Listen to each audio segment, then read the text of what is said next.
Hello, this is Joe Tucker. I'm president of the International Academy of Trial Lawyers, and welcome to the Academy's official podcast, The Rule of Law, The Academy Speaks. Today, I have the great pleasure of having my good friend, former Senator Jon Tester from the Great Big Sky, Montana. Good morning, Senator. How are you? It's good to be with you, Joe. I'm telling you, I couldn't be better. We finished harvest here about 4 or 5 days ago, and we got a lot more work to do. But fall's a coming. You can feel it in the air. Things are good. All right. So let's start with something that I read, and that is you will never run for political office again. And you talked about Dems having a problem of recycling candidates. Talk to me about that. One, the Senate, and we'll get to this, the Senate needs someone like you. Yeah, well, thanks, man. I appreciate that, Joe. Look, you never ever say never, but the truth is I've just turned 69 years old a week and a day ago, and Hey, watch that. That's not that old. yeah, I know.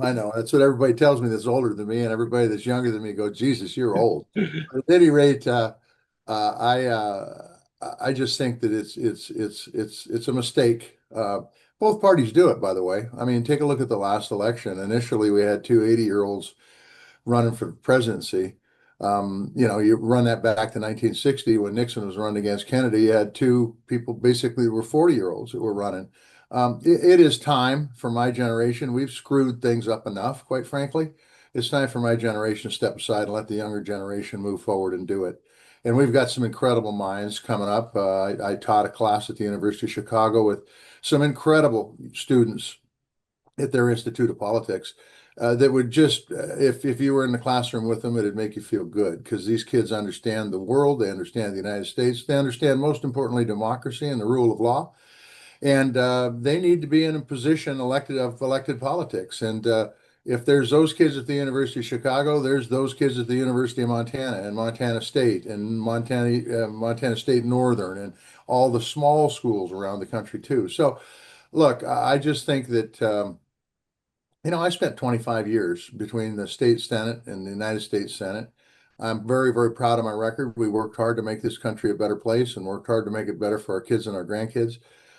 But there is a time But when it's John, but time to John, step aside. here's where I'm gonna push back though.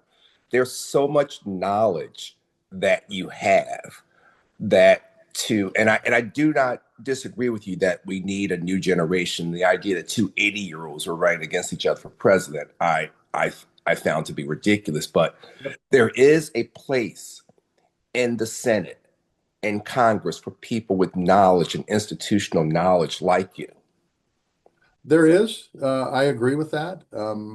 If they use that institutional knowledge. Right now, we see a Senate where Democrats are in the minority and not really doing, this is my opinion, and I love them all, but not doing a very good job being in the minority.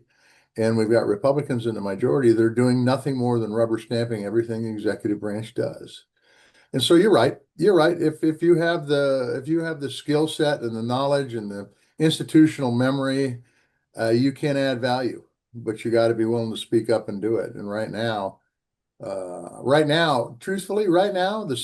Senate and the House ought to forfeit all their salaries back to the general fund because they're not doing a damn thing. They're not doing anything.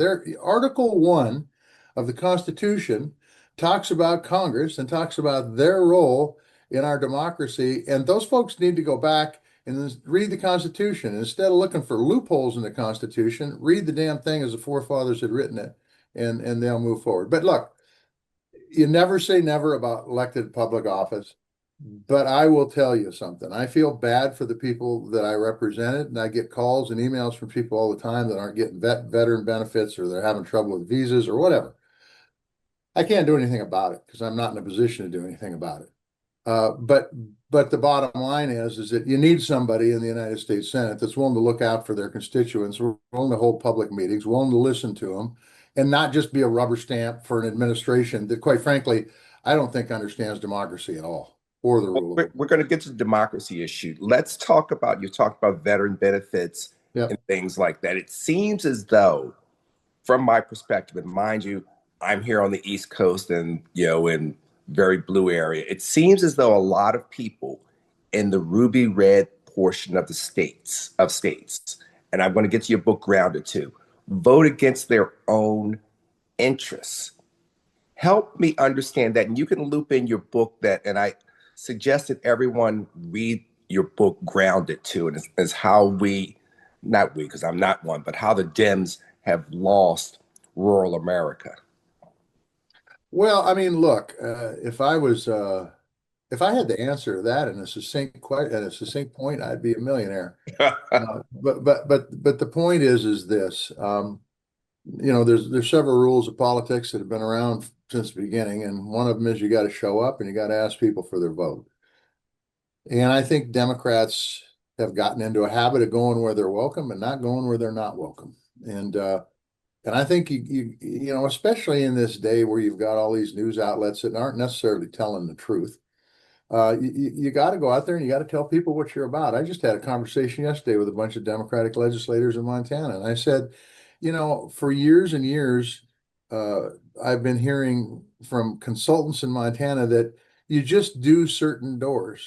Well, if you're in a blue state, that works. If you're in a red state, that don't work. You got to have Republican votes. So you got to tell everybody what you're about. And you can't just depend upon Fox News telling them what you're about because they're not going to tell the truth. And so, bottom line is that Democrats need to go everywhere. They need to talk to people about issues that they're concerned about, not this bullshit woke crap, and talk about inflation. I mean, I just got done with harvest. My combine broke down twice. Hold on, The let me repairs stop. to that, the No, let me repairs to let that me interrupt you. combine, by the way, and we'll get to it. But the Hold on, repairs, let me I got to tell say it, everyone. I'll forget. I'm 69, Joe. So the repairs to that combine were double from what they were last year. I mean, Jesus, caramba. We can get to inflation now. Go ahead.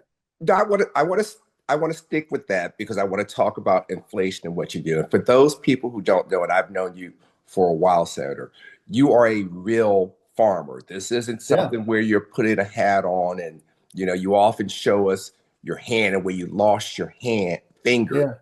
yeah, yeah. And then Um, and then you yeah, got scars all over the ones you got good fingers on. So yeah. go ahead. Yeah. So you've done more in the morning before I get up. You've done a full day's work, but to talk about the farmers and the inflation and getting that message across. Why is that being lost, and why is that not a discussion point? Look, I can't figure it out. Okay. Other than the fact that Trump writes farmers a check every once in a while, which by the way is socialism. Uh, but uh, That's a but bad word. yeah, but my folks always told me you look for the marketplace, you don't depend upon the federal government because that can change in a whim of a politician's mind. But we've got a situation right now in agriculture where there's going to be a lot of people go broke, even with those checks from the federal government. They're going to go broke, especially young people who are trying to get started out, the people we want to get in the business. And the reason is because I'll just tell you, well, I live in north central Montana. If I was going to go buy a new Case IH combine right now with a header that fit it, it's $1 million, $1 million for the combine. That's one with Wow. 6 zeros after it, 0.00. That's what that combine would cost. The price of winter wheat right now, I was just told by a friend of mine yesterday, by the way, 4.20 a bushel. I farm organically, so mine's a little higher, but conventional hard red winter wheat, 4.20 a bushel. When I started farming in 1978, the price of wheat was 3.50 a bushel. You could buy a pickup for 4 or 5 thousand bucks, a damn nice one too. Now you can't buy one for 10 times that amount. So this is a recipe for failure. If your expenses are higher than your income, you're gonna go broke. And right now, with all these damn tariffs and all the stuff this president's doing to drive up prices, it's devastating for people in production agriculture, farmers. And I think they're starting to figure it out. I do, but a lot of them are still in denial. I mean, a lot of them are going, well, this isn't Trump's fault. Trump didn't do this to me. It's somebody else that's doing it. It's Joe Biden that's doing it, for Christ's sake. Joe Biden, who's not even in Washington, D.C. anymore. He's still, moving the strings. He's part of the deep state. Jesus Christ, it drives me nuts. You want to talk deep state, look at the Epstein files, okay? That's Yes. deep state. But at any rate, so I don't understand, but I can tell you that when it gets to a point where in grain production or corn or soy, whatever you're raising, that your income doesn't match your expenses, it takes a lot of fun out of production agriculture. And I think it's going to cause more consolidation, more people moving out of rural America, and it's going to be bad for the country. But people have to understand the president has done a lot of this himself. These tariffs have been killers. We depend upon foreign markets to market our products, our food, our wheat, in this in my particular case. And How is that going to he's impact? done his best to piss off every customer we got.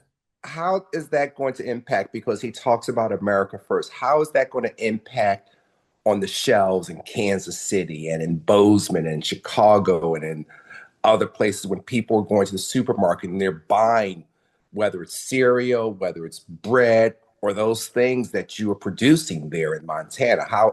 What's the impact there? Because you talked about the Sure. cost per bushel, and for those people who don't understand, I want you to bring it home to the grocery shelves. Yeah, well, Joe, I mean, the fact of the matter is it can do nothing but drive up costs. That's what it's going to do. Even though the price of wheat's 4.20, there's no saying the grower grows and the grocer sacks and the middleman buys the Cadillacs. And that's the truth. The guys in the middle who are processing this stuff, they're probably going to make a lot of money. And I don't have a problem with anybody making a lot of money, but not on the backs of people in production agriculture and not on the backs of the consumers. But it's going to cause prices to go up. There's just no doubt about it. Now, you were talking about tariffs. He ran on he was going to, you have to give the devil his due. He said he was going to get revenge on people, which he's done. He said he was going to do tariffs. He said he was going to, in his words, make America first. Help us, could you break it down a little bit more how the tariffs are impacting middle America and farming America in these red states that elected him overwhelmingly? Yeah, so I think it's had a direct effect on prices, and that's why prices have dropped at least a couple bucks since Biden was in office. You say Uh, they've dropped since they've Biden was in? dropped, Yes. went down. Hmm. And the reason is because we depend upon, in Montana, for example, the Pacific Rim to buy a lot of our products. Hmm. And right now, because of the uncertainty, I think they're looking to places like Australia and Brazil and Argentina. And I think that's not good for us because we produce a lot of damn grain. Okay, we do a pretty good job of it, and we'll glut the market pretty fast. And I think that's what we're seeing. And in the end, this doesn't make America great again. This diminishes our rural America and diminishes our economy in rural America. And the question becomes is who gets the blame? Who do people say this is the reason this is happening? And I'm going to tell you, you're right. I mean, the President Trump, when he ran for office, he told everybody he's going to do it, and he's running it out in spades. They put out their Project 2025. He said he didn't know anything about it, but by God, he's implementing chapter and verse. Uh, but but but the bottom line is there's a lot of people that look at this and go, well, he said he didn't do this, so we're not going to do this. He said he's not taking away people's due process, so he's not taking away people's due process. Or he said that this is going to help our prices, so it can't be the fact that he's shutting down our markets. And people, I give them their due, man. They're trying to make a living. I mean, who wants to watch this political crap that's going on? I mean, truthfully, I mean, it's not a lot. It's Not a lot of fun. exhausting. But It is. and it is exhausting. But in the end, people got to pay attention. Yeah. They got to educate themselves what's going on. They got to ask themselves, so why is the price of wheat lower now than it was when Joe Biden, that awful person, was in presidency? Okay.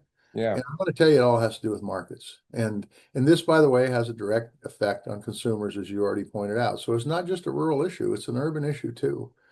And it's important. And we've got all sorts of safety nets in agriculture. We got crop insurance, and we get direct. Not they're not called direct payments anymore, but every once in a while they'll just write you a check because I guess they're feeling good. But that's really not a way to run business. I mean, we ought to be marketplace driven by the markets, and I think that's really the direction that all farmers should be wanting to do. But now we're seeing. I'm just telling you, Joe. There's so much shit going down this hill. You don't know which turd to pick up. I'm telling Well, you. I'm going to pick up a piece. I'm going to pick up a turd right now and see if we can, because we talked about how the prices that you're getting are being driven down. Let's go back to that old place you used to be at, Washington, D.C., and you talked about the abandonment of Congress and what they're doing there. You said it's a rubber stamp. Yep. What should Dems be doing in the minority? And I guess we can give up on the Republicans because they're too scared of being primaried. Yeah, they are too scared to be in primary, and it's unfortunate because I always tell folks, when I served the United States Senate, I tried to treat both parties the same. So if I was holding somebody accountable for something, I'd say, would I do this the same as there was a Republican in office or a Democrat in office, and we'd move forward. So, what Democrats ought to be doing, is they ought to be being a hell of a lot more vocal, and they will say, we're being vocal. People just aren't listening. I would run parallel hearings, mock hearings, whatever you want to do. Let's take the Signal Gate, for example. When Pete Yeah. Hegseth, the Department of Defense, puts information on a non-classified platform on a war operation, absolutely the most insane thing to ever do. If anybody knows anything about military and understands classified information, but he did it. That's what happens when you hire a Fox News host to be your Secretary of the Department of Defense. But And was blamed it there on the any hearing, report and blamed it on the reporter. were there any hearings on that? No, not a one. Not that I Democrats ought to recall. have hearings. They ought to bring in people and have hearings. I don't give a damn. Try to elevate the issue because it was an important issue and it still is an important issue. By the way, their response to that was, well, it didn't cause any problems. We had a successful mission. Let me tell you something. If they did it once, they did it more than once. And our opponents find out how to tap that information and they'll gather that information and then they will use it when they need to use it. So it'll have the most impact.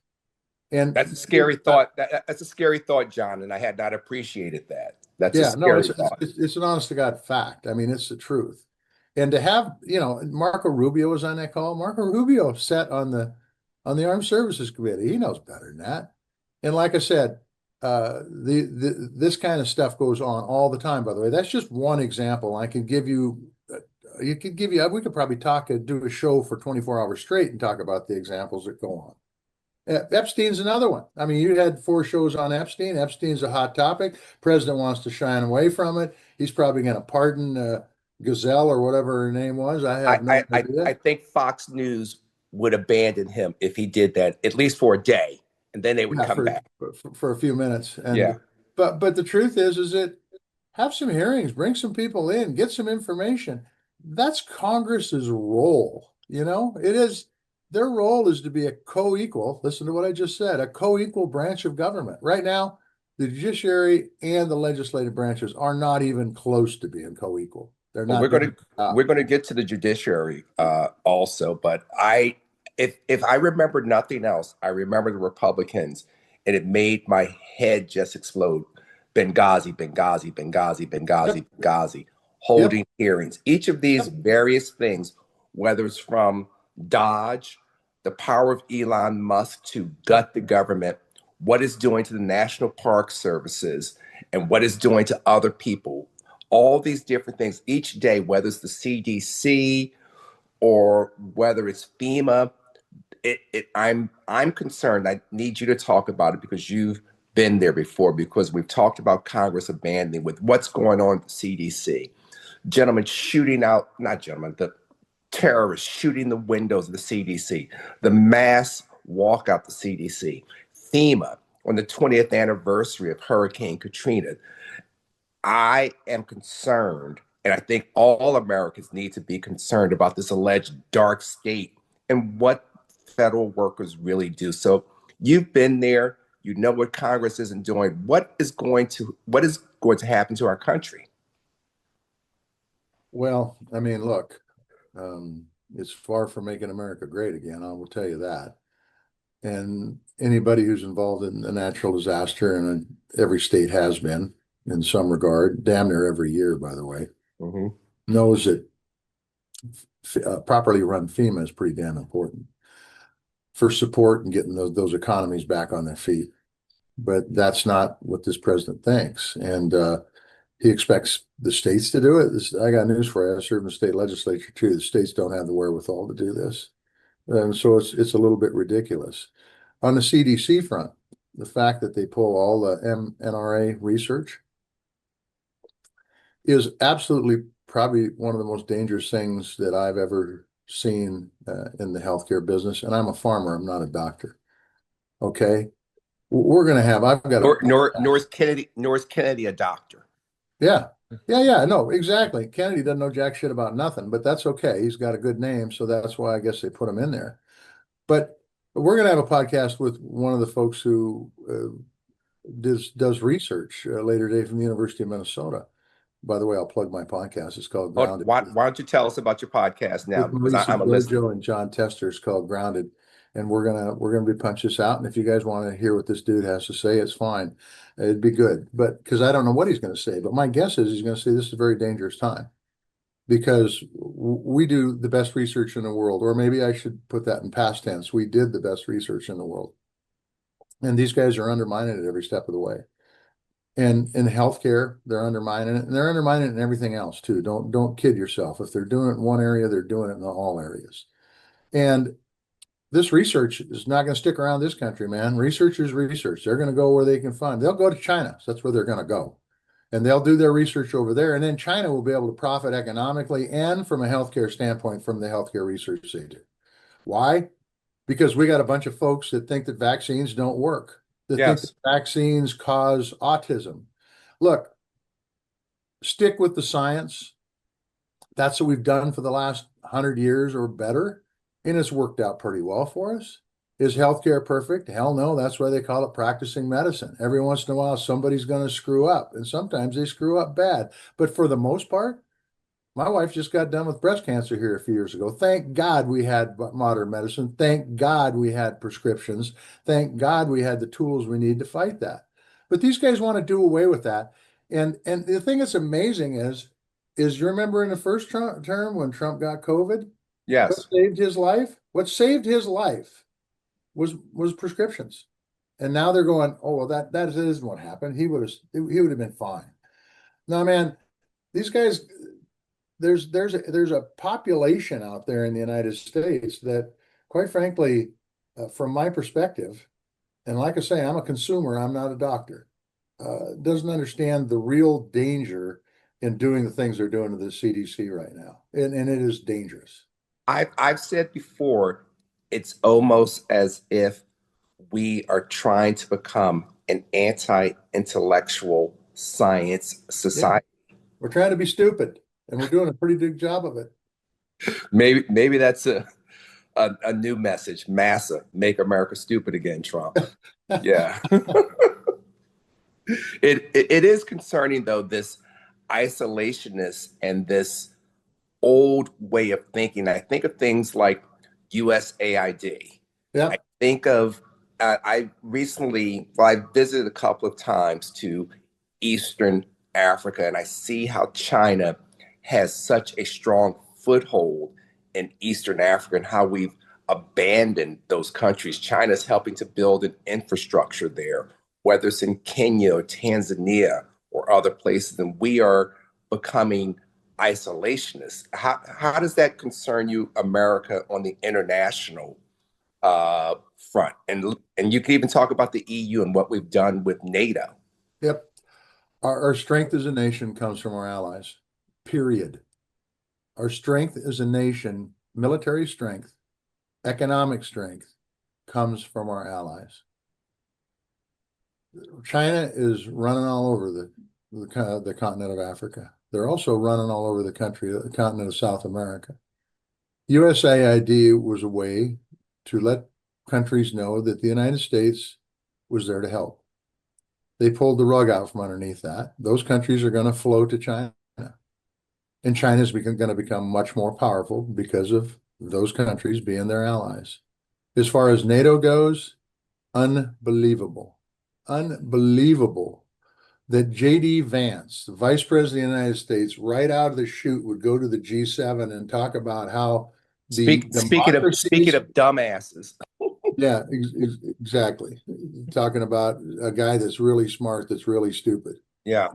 goes to the G7 and talks about how the democracies are the problem in the world and that Putin and China, and by the way, we'll get into what's going on in Ukraine in a second if you want, how Putin and Russia and Xi Jinping and China, they're the good guys? I mean, excuse me, Joe, but give me a fucking break. Really? This is what we're about now? Can you This is imagine? Can you crazy. imagine what Ronald Reagan would have said about that? Yeah, his head would have exploded. Yes. That's what would have happened. I mean, this is crazy. And you know, to do what he's done to Canada and Mexico, I mean, this is really bad. I mean, And in the have the end, North. it makes this is the problem. It makes this country weaker. It makes us much weaker. And then when we have a problem and we need help, those folks are going to say, you know what? When we needed you, you told us to take a hike and you actually sided with our opponents.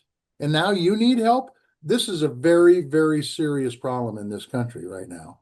From a military and economic standpoint, these kind of decisions are making it really, really difficult for us to maintain our position as the leader militarily and economically in the world.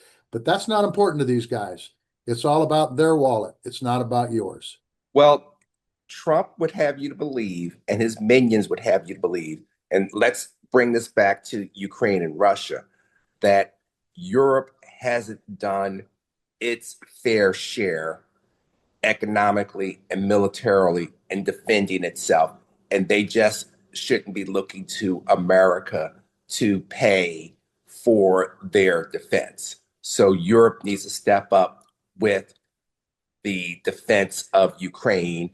And according to Trump, and I say this, and please don't strangle me, Ukraine started the war, to hear Trump say that. But Yep. what's going on in Europe, Trump says, is Europe's fault. And what's going on in Ukraine, the defense should be happening more from Europe. What do you say about that? I say, look at the facts. Europe has helped incredible amounts with Ukraine. They've done everything from taking refugees to providing money to providing weaponry. They've done as much as we have, quite frankly. And this is for a country that wants to be a democracy, who's fighting to be more like us and less like Putin. And you know, the president recently had a meeting in Anchorage with Putin. Um, and quite frankly, you can say what you want because there was damn little information that came out of that meeting. But from everything I can see, Putin kind of got everything he needed from that meeting, and Ukraine didn't get a damn thing.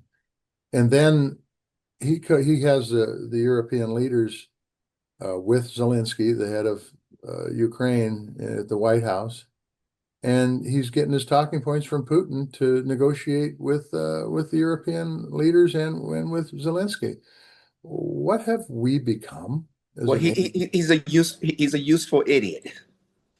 Yeah, I mean, it just doesn't, all this make America great again stuff doesn't compute. But if you listen to the president, he will say, you know, NATO hasn't put any money into this. They're just totally lackadaisical. He will say, you know, the tariffs, they're not being paid by the American consumer. They're being paid by those other countries.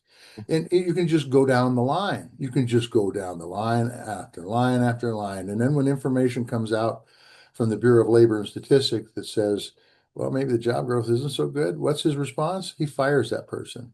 Now he wants to put the Fed under the watch of the executive branch, by the way, which I can almost guarantee you right now as we're talking, if that happens, the reserve currency that this country has right now will be gone because you politicize our money and there is no certainty there. And what gives us the ability to have reserve currency is our certainty that we've had. That certainty's leaving. But And he's working John, hard. I know Jay Powell pretty damn well, and he's a good guy and he's smart as hell. And does he do everything I agree with? No, but he does it for the right reasons. And for the president to say, no, I'm smart. This guy's had what, bankruptcy a half a dozen times, maybe more. And he's going to say, I know how to run the financial system. Bullshit, man. You well, couldn't he run the knows financial bankruptcy system on law. my farm. He knows bankruptcy law for sure. Yeah, He knows how to skirt payments. Um, I I wanted to talk about what happened in when he had the South Korean prime minister there, but I have to stick to something just for a second. we were talking about the Dems message not coming through. What you and I have been talking to, some people probably turned off the podcast because it sounds boring when we're talking about what's happening in East Africa and South America with China and in Europe. That's not a pocketbook issue. How do people, and I'm not just talking about Dems, I'm talking about independents like myself, get Americans who are not as attuned as you and I to understand these non-pocketbook issues impact us. You got to talk about it. That's all. There might be somebody watching this podcast, Joe, that will go, geez, I didn't know that. Okay. And so we talked about it. And there might be somebody that turns on the TV and watches one of the news programs and hears some information and goes, geez, that doesn't sound quite right. Maybe we should check into that. Yeah. Truth is, people have to talk about it. And how many times have you heard about, you talked about Benghazi and on the things of Signalgate, but how many times have you heard about inflation in the last 6, 7 months? Not at all. Not a damn word about it. Not And at I'm going all. to tell you, it's higher now than it was before. I would, from my experience. Now, if we ever had a Bureau of Labor statistic, they could probably tell you this if it's honest. But all this stuff, this firing of people, this cheapening of government, this starting out with Doge and just trashing everything, it's all about having people lose confidence in their government. And then if you lose confidence in your government, then you can do as Trump said in front of his cabinet the other day, we can have a dictator. You Yes. know, and I'm gonna make things safer, just like all the other things he says it isn't true.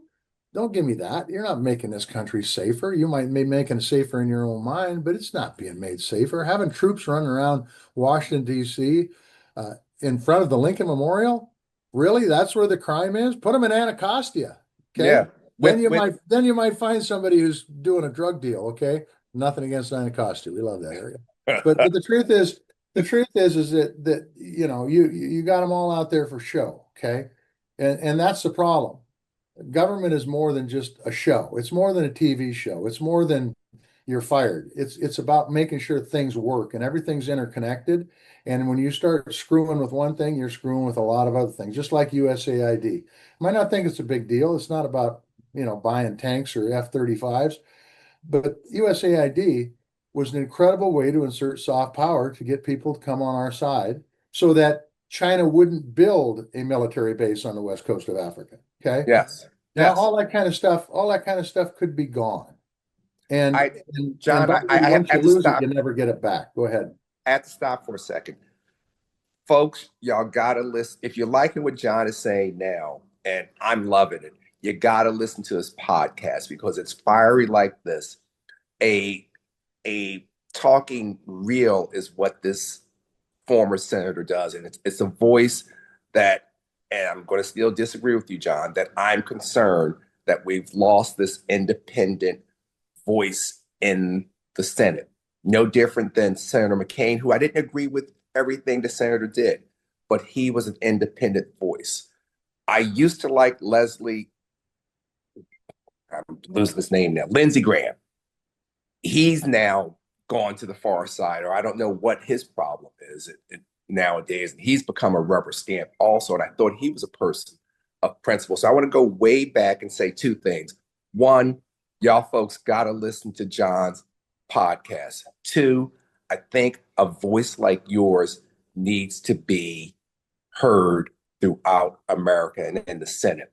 And I'm going to go back now. Who in the Senate do you see now, or in Congress do you see now, as that emerging voice that's going to be an independent voice that's going to hold the administration to account for what it's doing? And you can't say nobody. I mean, no, I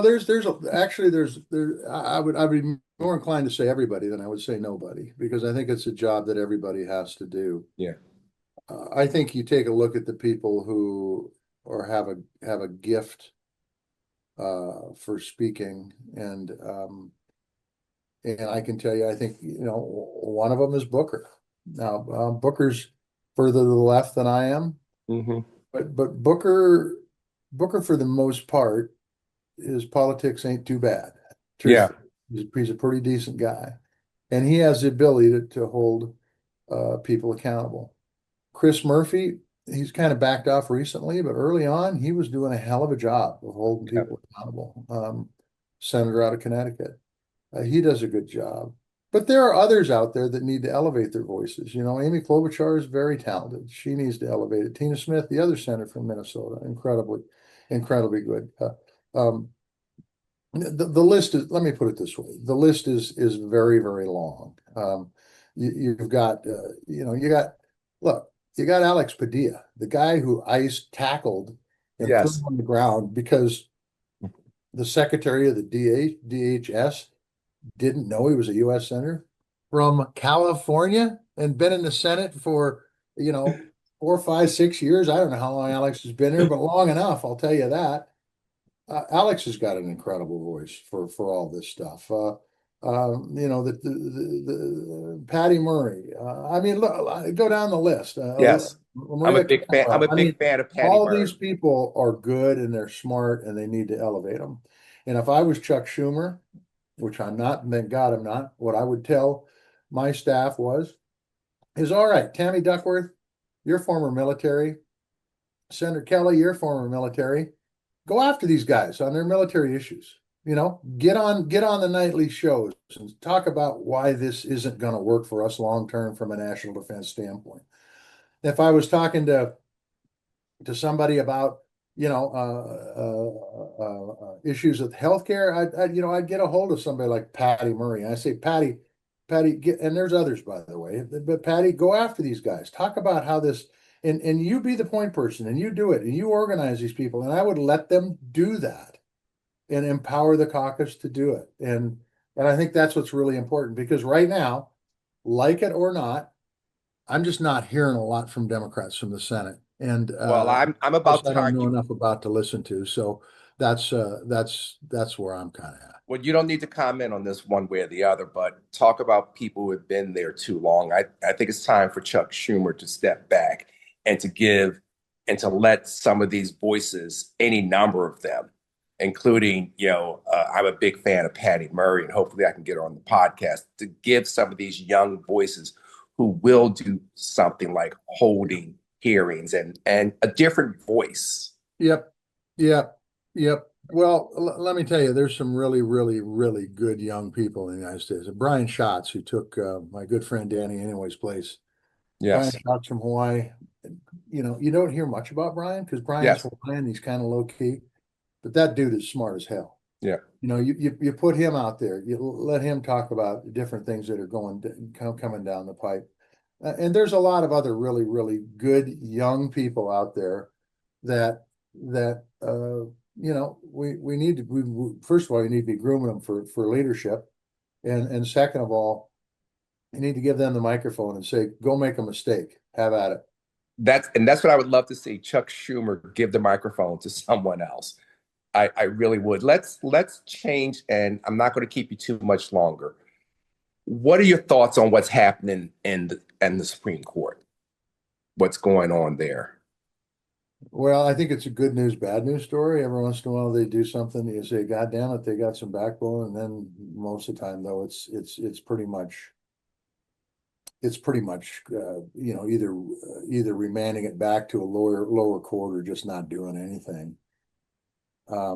Look, the Supreme Court's got its challenges with a couple of their members for sure, but but I just think that they need to apply the law as they've been taught to how to apply it, and I don't think any of them are stupid.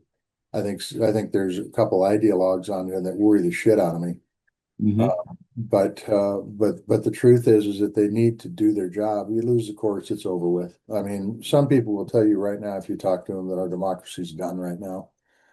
And a lot of people don't. I mean, this is the sad thing, Joe, is a lot of people don't understand that democracy is very fragile and it's not something you need to take for granted.